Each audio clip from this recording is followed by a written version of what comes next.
Bonjour, nous allons aborder les transneptuniennes. Nous verrons dans l'ordre Cupidon, Hadès, Zeus, Chronos, Apollon, Admète, Vulcain et Poséidon.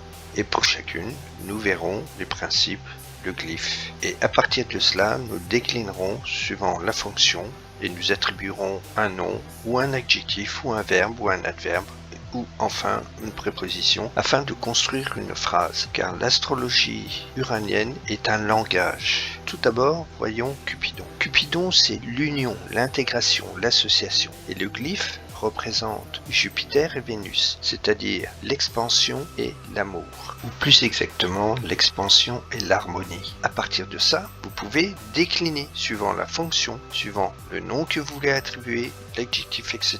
Pour Cupidon, nous dirons qu'il a pour fonction de coordination, de synthèse. Ça représente bien l'union et l'intégration. Et au niveau du nom, on pourrait dire que Cupidon représente le mariage, la famille, le groupe, puisque ça représente la société, on pourrait dire que c'est quelqu'un qui est sociable ou familier puisque ça représente la famille. Si on l'utilise en tant que verbe, Cupidon, ce serait unir, réunir, fusionner, car souvenez-vous, on a vu dès le début que Cupidon c'était union, intégration. Si c'est un adverbe, donc dans ces cas-là, on l'utilisera comme ensemble ou conjointement. Si on l'utilise en tant que préposition, c'est logique, ce serait avec.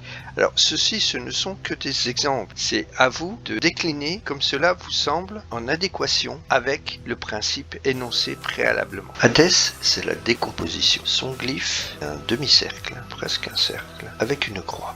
Le cercle représente l'esprit et la croix la matière. Donc c'est quasiment un cercle et ça démontre que c'est l'esprit qui l'emporte sur la matière. C'est le principe de la mort, c'est-à-dire vous décomposez mais votre esprit demeure. Ensuite, vous déclinez, comme on a vu précédemment, pour Cupidon. C'est-à-dire, si c'est la décomposition, on peut dire qu'elle a pour fonction la désintégration. Et que si ça se désintègre, ça n'existe plus. Donc, ça fait référence au passé. Si ça se décompose tout d'abord sous forme de déchets. Donc, ça fait référence également à la saleté. Si on fait référence au passé, ça peut créer un manque. Et également, si c'est sale, ça peut engendrer des maladies ou des difficultés. Vous voyez comment on décline en tant que nom une transneptunienne. Vous le déclinez en tant qu'adjectif de la même manière.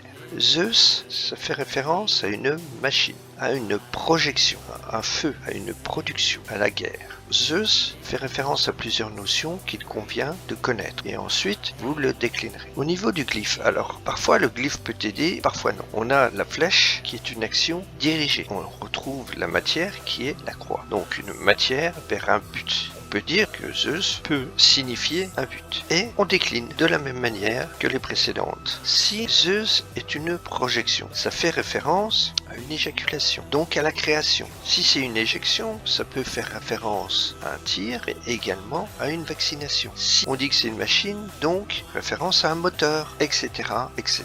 Chronos. Chronos, c'est l'apogée, le sommet, le summum. Chronos est fait d'un demi-cercle qui est au-dessus de la croix. Demi-cercle qui représente la réceptivité et la croix, la matière. C'est ce qu'on peut assimiler à une super conscience. On décline de la même manière. Si Chronos est l'apogée, le sommet. Si on est au sommet, on est indépendant, on ne dépend de personne. Si on est au sommet, ça veut dire qu'on est supérieur, donc supériorité. Si on est au sommet, on est un leader, on est l'autorité, on est le patron. Et si c'est au sommet, c'est le talent. Donc vous voyez, il faut toujours décliner par rapport au principe.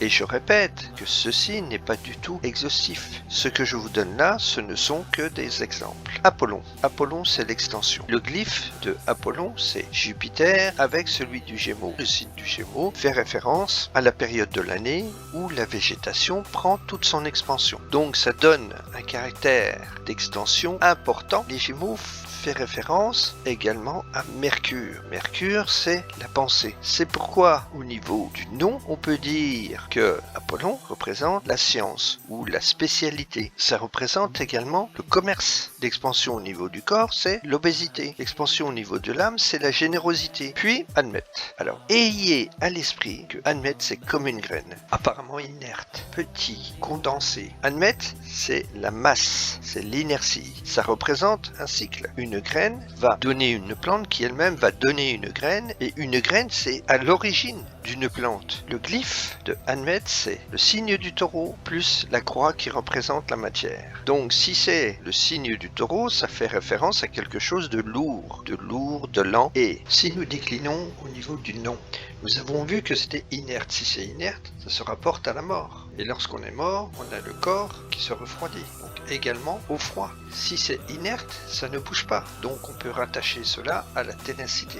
Il faut toujours, lorsque vous déclinez, garder une logique. Et c'est en partant du principe et en appliquant une logique que vous retrouverez la définition de chaque transneptunienne, éventuellement en vous aidant du glyphe. Ensuite, Vulcain. Vulcain, c'est la puissance, la dynamique. Et le glyphe, là, le montre bien, puisque c'est deux volcans, si je puis dire. Dans ces cas-là, ce serait la volonté, la force. Et lorsqu'on parle de force, au niveau du nom, on peut dire que dans ces cas-là, ça peut être assimilé à la coercition, parce qu'on vous force à faire quelque chose. Ça peut être interprété également de cette manière-là. Ensuite, Poséidon. Poséidon, c'est l'absolu. C'est la lumière, c'est la réflexion. Poséidon est fait de deux arcs de cercle. Le premier est tourné vers le ciel, donc c'est la réceptivité de l'immatériel. Le second est tourné vers le bas, c'est la réceptivité du matériel. Et les deux sont liés par un trait. Donc ça représente bien une grande compréhension. Une compréhension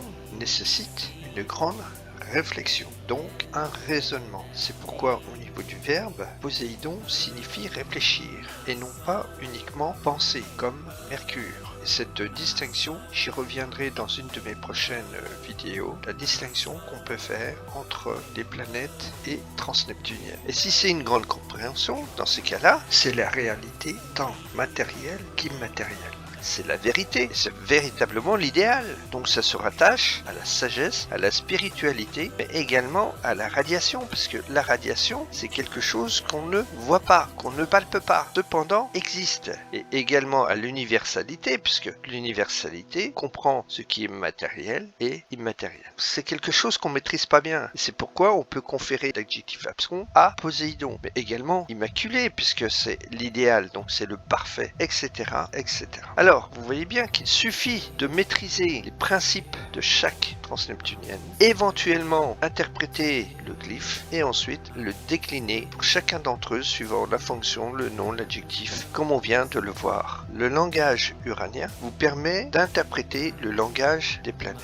À supposer que nous ayons Cupidon au mi-point de Anmet Poséidon. Anmet, c'est l'origine, donc on pourrait interpréter suivant la préposition de. Et Poséidon, on avait vu que c'était l'intelligence, la réflexion, ça peut être aussi la raison. Cupidon, c'est le mariage. Cette image planétaire pourrait être interprétée de la manière suivante, mariage de raison. Il y a beaucoup d'autres interprétations.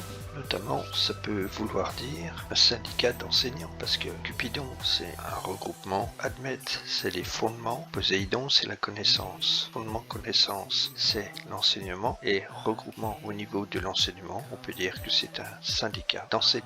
Ainsi, je vous ai montré que l'interprétation d'une image planétaire pouvait être multiple. Et c'est le contexte dans lequel s'inscrit cette image planétaire qui va nous donner le sens. Autre exemple, à supposer que vous ayez Zeus qui soit au mi-point de Anmet Poséidon. Mais là, on considère que Anmet n'est plus l'origine, mais la particule. Et que Poséidon n'est plus l'intelligence, mais la radioactivité. Dans ces cas-là, ça signifierait particule radioactive. Et Zeus, si on l'assimile à la guerre, dans ces cas-là, cette image planétaire signifierait une guerre nucléaire, puisque particule radioactive. À présent, si on prend l'image planétaire où Anmet est au mi-point de Vulcain Hadès. Anmet, si on considère que c'est la pierre, vous savez, quelque chose de solide, de condensé. Donc on pourrait dire dans ce cas-là que ça peut signifier un immeuble. Et Vulcain, on a vu que c'était quelque chose d'explosif, donc de violent. Et Hadès, comme on avait vu que c'était la décomposition, on peut assimiler à la destruction. Donc cette image planétaire pourrait être traduite de la manière suivante: immeuble violemment détruit.